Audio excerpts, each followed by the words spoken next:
Good evening friends, study with Sangeeta channel में आपका हार्दिक स्वागत है। आज हम हिंदी से रिलेटेड मोस्ट इम्पोर्टेंट 30 क्वेश्चन जो हैं वो डिस्कस करेंगे, जो कि कई बार जो है एग्ज़ाम में रिपीट हुए हैं। इसमें फर्स्ट क्वेश्चन है शुद्ध शब्द चुनिए। अब हमारे पास चार एक तरह के जो शब्द हैं वो दिए गए हैं, तो इसमें हमने शुद्ध शब्द जो है वो पहचानना है। तो इसका सही आंसर जो रहेगा बी जातीय। बी हम धीरे बोल रहे हैं, ती जोर से बोल रहे हैं, तो ती को बड़े की मात्रा और बी को छोटे की मात्रा। जिसे कभी बुढ़ापा ना आए उसको बोलते हैं अजर। दीर्घायु कौन होता है? लंबी आयु वाला। अमर जो कभी ना मरे। पुष्प की अभिलाषा किसकी रचना है? तो जो पुष्प की अभिलाषा है वो रचना है माखनलाल चतुर्वेदी की। शुद्ध शब्द चुनिए, फिर इसमें से जो है शुद्ध शब्द वो पहचानना है। तो इसमें जो है वहीर जगत, वही ह को छोटे की मात्रा जगत। घोड़ा बहुत तेज दौड़ा, वाक्य में बहुत तेज क्या दर्शाता है? जो वाक्य में बहुत तेज है वो क्या दर्शा रहा है? इसमें वो दर्शा रहा है क्रिया विशेषण। चौधरी शब्द का स्त्रीलिंग है, तो चौधरी शब्द का जो स्त्रीलिंग है वो रहेगा चौधराइन। आर प्रत्यय लगकर बनने वाला शब्द।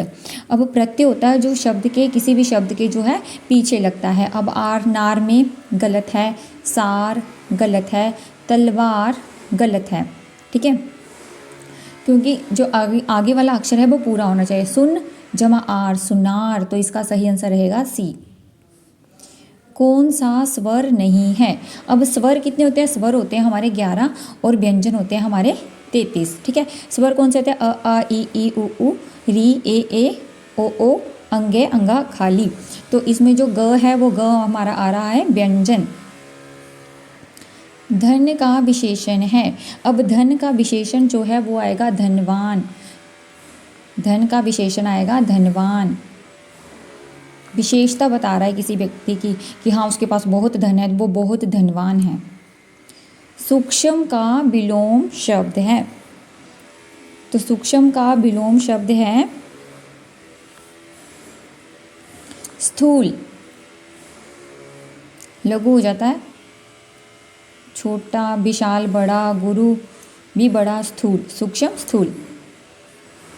महाप्राण का चयन कीजिए। अब महाप्राण शब्द वो होते हैं जिनको बोलने में ज़्यादा जोर से बोलना पड़ता है, ज़्यादा आवाज़ निकालनी पड़ती है। जैसे इसमें हमारा महाप्राण कौन सा शब्द रहेगा?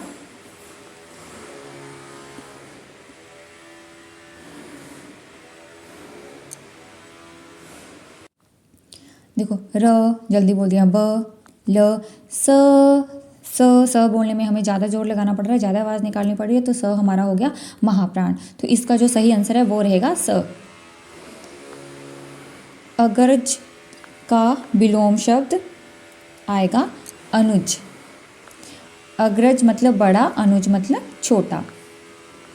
आवश्यकता से अधिक वर्षा होना। आवश्यकता से अधिक वर्षा होना कहलाता है अतिवृष्टि, बहुत ज़्यादा बारिश होना। अनावृष्टि होता है कि बारिश का नहीं होना। नेक्स्ट है उन्मूलन में संधि विच्छेद। उन्मूलन में कौन सा संधि विच्छेद है? तो इसमें आएगा उत जमा मूलन। उत मतलब जो न है वो त बन जाएगा और प्लस मूलन। नेक्स्ट है यद्यपि का संधि विच्छेद है। यद्यपि का संधि विच्छेद है यदि जमा अपि। इसका जो फर्स्ट है वो सही रहेगा, यदि छोटे की मात्रा प्लस अपि, यद्यपि। ये क्वेश्चन जो है वो बार बार पूछे गए हैं। अब है सुंदर की उत्तमावस्था क्या है? अब सुंदर पहले आएगा सुंदर, सुंदरतर, फिर आएगा सुंदरतम। सुंदरतम जो है वो आएगा इसकी उत्तमावस्था। अब नेक्स्ट क्वेश्चन है हमारे पास, रमेश बलिष्ठ कदकाठी का मालिक है, वाक्य में किस विशेषण का प्रयोग हुआ है? अब बलिष्ठ कदकाठी यानी कि गुणवाचक, इसमें जो है वो हमारा गुणवाचक विशेषण जो है उसका प्रयोग हुआ है। आगे है खल का पर्यायवाची है। खल होता है छोटा, छोटे का पर्यायवाची क्या आएगा हमारे पास? अधम। अल्प प्राण चुनिए। पहले हमने महाप्राण चुना था जिसमें जोर से बोल रहे थे, अब है अल्प प्राण जिसको हम धीरे से बोलेंगे। अब धीरे से अल्प प्राण में हमारा आएगा ह को जोर से बोल रहे हैं, स को जोर से बोल रहे हैं, य आएगा हमारा अल्प प्राण। आगे है संधि प्रकार बताइए। दो जमा वचन दुर्वचन, दुर्वचन में कौन सी संधि है, तो ये हमें सामने दिख रहा है कि इसमें विसर्ग लगे हुए हैं, विसर्ग लगे हुए हैं तो ये बन जाएगी हमारी विसर्ग संधि। नेक्स्ट है त्राही, त्राही का बोधक है। अब त्राही त्राही अब हम कब बोलते हैं, जब हमें दुख होता है तब हम बोलते हैं त्राही त्राही। सॉरी, शोक होता है, शोक मतलब दुख होता है, तब हम बोलते हैं त्राही त्राही। आगे है ऊ का उच्चारण स्थान है। ऊ, अब ऊ बोलने में हमारे जो सिर्फ होठ हैं उनसे आवाज़ आ रही है ऊ, तो ये बन जाएगा ओष्ठ। अगर तालू से आवाज़ आए, जो तालू है तो तालू बनेगा, ठीक है। अब ऊ बोल रहे हैं तो हमारे जो होठ हैं वो आपस में मिल रहे हैं, ऊ, तो ओष्ठ आएगा इसका।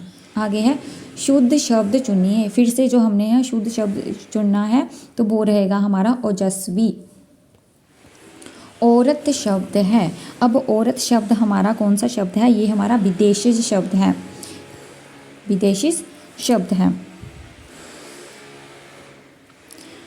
ठीक है। क्योंकि जो तत्सम शब्द होते हैं उनका रूप नहीं बदलता है, वो संस्कृत भाषा के एज इट इज़ लिए होते हैं, और जो देशज होते हैं वो हमारे ही देश के होते हैं, और विदेशज जो होते हैं वो दूसरे देशों के थोड़े से मॉडिफाई करके बनाए होते हैं, ठीक है।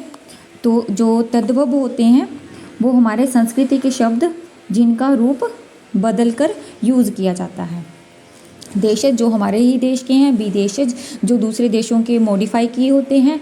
तत्सम जो है वो संस्कृति के जो एज इट इज़ यूज़ किए होते हैं, ठीक है। और तद्भव जो संस्कृति के जो शब्द थोड़ा सा उनका रूप बदल के यूज़ करते हैं। तो औरत जो है वो विदेशिज रहेगा। समास पहचानिए। अब इसमें हमने समास को देखना है कि समास कौन सा है। ज्ञान सागर, ज्ञान सागर तो ये आएगा कर्म धारक। क्यों, क्योंकि इसका पहला जो है ज्ञान वो विशेषण है, ठीक है, और सागर विशेषज्ञ है।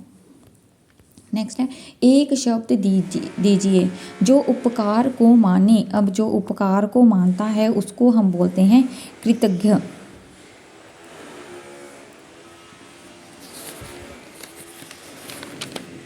जो उपकार को माने वो होता है कृतज्ञ। आगे है लाल कोट वाला वह व्यक्ति मेरा भाई है।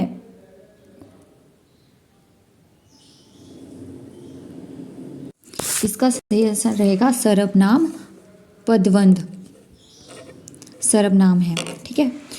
कोई कुछ सर्वनाम का कौन सा भेद है, कोई कुछ में जो सर्वनाम का कौन सा भेद है, प्रश्न नहीं पूछा है इसलिए प्रश्नवाचक नहीं है, संबंध नहीं बताया है इसलिए संबंधवाचक भी नहीं है, तो ये रहेगा अनिश्चयवाचक।